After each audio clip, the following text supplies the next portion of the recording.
Inilah Global Views, sudut pandang kita tentang ragam konflik internasional yang berdampak signifikan kepada kita semua. Apa plus minus Indonesia masuk BRICS? Forum BRICS kini bertambah kuat menyusul masuknya Indonesia ke kelompok kerjasama ekonomi yang sekarang dipimpin Brasil setelah KTT BRICS 2024 digelar di Kazan, Rusia. Indonesia mengajukan diri sebagai member sejak 2023 lewat proses panjang dan pro kontra. Hingga pertemuan tingkat tinggi di Rusia Oktober 2024, status Indonesia adalah negara mitra. Di KTT Kazan yang berlangsung beberapa hari setelah Prabowo Subianto dilantik sebagai Presiden Republik Indonesia, Menteri Luar Negeri Sugiono menjadi utusan resmi Jakarta. Indonesia kini menjadi negara berpopulasi terbesar keempat di dunia yang memperkuat blok ekonomi yang menjadi penyeimbang forum G20 dan G7 yang dikendalikan Barat. BRICS menjadi nama paten forum ini atas dasar para pendiri yang terdiri dari Brasil, Rusia, India, Cina, dan Afrika Selatan. Pada perkembangannya, BRICS bertambah anggota tetapnya setelah Mesir, Iran, Ethiopia, dan Emirat Arab bergabung pada awal 2023. Secara kuantitas maupun kualitas, pada dasarnya kekuatan BRICS kini telah melampaui blok ekonomi barat di G7. Total produk domestik bruto BRICS plus melewati 40% jumlah global. Apalagi jika dihitung populasinya, BRICS plus telah mencakup 50% populasi di planet ini. Melihat postur BRICS plus seperti itu, praktis sebenarnya secara ekonomi, grup ini telah menjadi kekuatan baru yang mengubah tatanan global saat ini.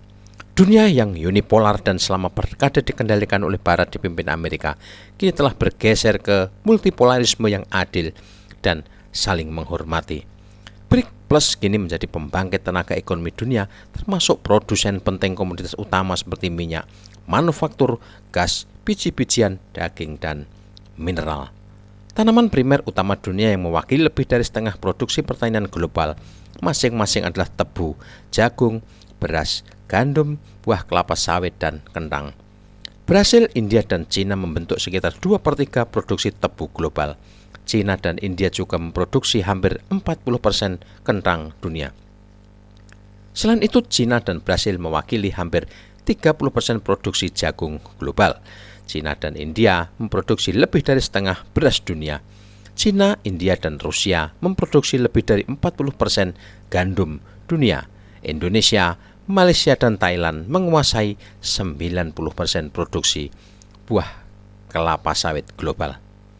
5 pendiri BRICS pada awalnya hanya menyumbang 33,76% produk domestik bruto dunia. Ini juga berarti pendiri BRICS memiliki pangsa ekonomi global yang lebih besar daripada blok G7 yang hanya mewakili 29,8% produk domestik bruto dunia pada tahun 2024. Pada tahun 1990, blok G8 sebelum berubah menjadi G7 menyusul di debaknya Rusia membentuk hampir 52% produk domestik bruto dunia. Di antara kekuatan istimewa BRICS Plus saat ini adalah Cina yang menyumbang 35% produksi manufaktur bruto global atau hampir 3 kali lipat kemampuan Amerika Serikat. Setelah resmi jadi anggota penuh BRICS, lalu apa kira-kira kemanfaatan maupun potensi kerugian yang akan dialami Indonesia? Pertama, mengenai kemanfaatan melalui BRICS, Indonesia berkesempatan menggenjot kerjasama ekonomi saling menguntungkan dengan negara berkembang maupun negara maju. Kerjasama ini sekaligus membuka peluang baru bagi Indonesia untuk memperluas jaringan perdagangan dan investasi berdasar kelebihan dan potensi ekonomi negara ini. Indonesia memiliki kekayaan alam darat maupun laut yang berlimpah, termasuk mineral-mineral bernilai tinggi seperti nikel, kobalt, emas, perak, dan lain-lainnya. Kedua, Indonesia memiliki peluang lebih besar agar suara dan aspirasi Indonesia didengar dalam pengambilan keputusan global. Ketiga, keanggotaan penuh di BRICS memberi kesempatan Indonesia berperan aktif dalam kerjasama multilateral untuk tatanan global yang lebih inklusif dan berkeadilan. Peran Indonesia yang lebih aktif dalam kerjasama multilateral akan berkontribusi pada pembentukan tatanan dunia yang lebih adil dan tidak didikte kekuatan manapun. Keempat, Indonesia akan memiliki akses ke pasar yang lebih luas untuk perdagangan dan industri Indonesia. Kelima, Indonesia juga akan lebih berpeluang menaikkan kerjasama menghadapi tantangan global seperti perubahan iklim, ketahanan pangan, dan kesehatan masyarakat. Ini adalah potensi-potensi kemanfaatan yang dapat diperoleh Indonesia. Sebaliknya, ada sejumlah tantangan serius yang jika tidak dikelola akan menjadi bumerang bagi kita. Bagaimanapun kehadiran blok ekonomi BRICS sangat tidak disukai Amerika Serikat dan sekutu baratnya di Eropa. Washington bahkan telah menyiapkan langkah-langkah untuk menghancurkan BRICS, walau jumlah mitra dekat Amerika seperti Emirat Arab dan Mesir telah bergabung di blok ini. Kehadiran BRICS bagi negara industrialis dan superpower seperti Amerika adalah ancaman terhadap hegemoni global mereka. Potensi kerugian pertama bagi Indonesia adalah kemungkinan ketergantungan pada negara anggota BRICS bisa membawa negara ini menghadapi resiko ketergantungan yang lebih tinggi, khususnya kepada China, Rusia, dan India. Ketergantungan ini bisa menjadi masalah jika terjadi perubahan kebijakan atau ketegangan ekonomi di antara negara besar tersebut yang dapat berdampak negatif bagi Indonesia. Kedua, dalam konteks politik global seperti dijelaskan di atas, masuknya Indonesia ke BRICS akan dipandang sebagai bagian persekutuan melawan hegemoni global oleh Amerika dan sekutunya. Indonesia akan dinilai condong dan berpihak ke China, Rusia, dan bahkan Iran yang ada di dalamnya. Ketiga, pembatasan efektivitas kolaborasi, perbedaan kepentingan ekonomi di antara negara-negara BRICS seperti China dan India dapat mengurangi efektivitas kerjasama di dalam kelompok ini. Selain itu, tantangan ekonomi yang dihadapi oleh negara-negara seperti Rusia, Brasil, dan Afrika Selatan dapat mempengaruhi stabilitas dan kemajuan bersama dalam blok ini. Meski demikian, dilihat dari platform BRICS yang ingin menyusun forum kerjasama ekonomi yang adil dan setara, ancaman dan masalah bukan datang dari dalam blok ini. Ancaman terbesar tetap datang dari luar, dari Washington yang pastinya terancam oleh perubahan tatanan global yang semakin multipolar.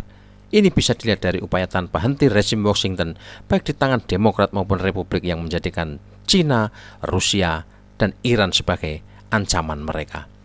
Donald Trump yang akan segera memimpin Amerika Serikat mulai menampakkan minatnya untuk habis-habisan berperang melawan ekonomi Tiongkok. Trump juga mengirimkan gelombang kejut ke seluruh dunia saat ia menghendaki Kanada bergabung ke Amerika Serikat. Trump juga ingin menguasai Greenland serta kanal Panama yang sangat strategis. Ini bukan sekedar retorika, tapi sebuah langkah politik real untuk membuat keseimbangan baru melawan dominasi China, Rusia, dan India. Di sisi lain, Amerika masih berharap Arab Saudi tidak mengikuti jejak Emirat Arab masuk ke BRICS mengingat posisi sentralnya di Jazirah Arab dan dunia Islam. Apalagi Arab Saudi bersama Turki di tahun 2024 dan masuk 2025 ini menampakkan dominasinya pada tatanan baru di Timur Tengah, terutama di Lebanon dan Suriah sepeninggal rezim Bashar al-Assad. Arab Saudi di tangan putra mahkota Pangeran Muhammad bin Salman sebagai pemimpin de facto kerajaan telah menetapkan visi reformasi 2030. Saudi melakukan reformasi menyeluruh di bidang ekonomi, sosial, dan budaya yang bertujuan untuk mendiversifikasi ekonomi dan mengurangi ketergantungan mereka pada pendapatan minyak bumi. Program ini mencakup serangkaian proyek visioner seperti NEOM, kota besar futuristik di pesisir Laut Merah, tempat teknologi muktahir, energi bersih, dan kecerdasan buatan memainkan peran utama. NEOM dan proyek-proyek lainnya mewakili ambisi kerajaan untuk menciptakan ekonomi yang progresif, berkelanjutan, dan berteknologi tinggi yang mampu bersaing di panggung global.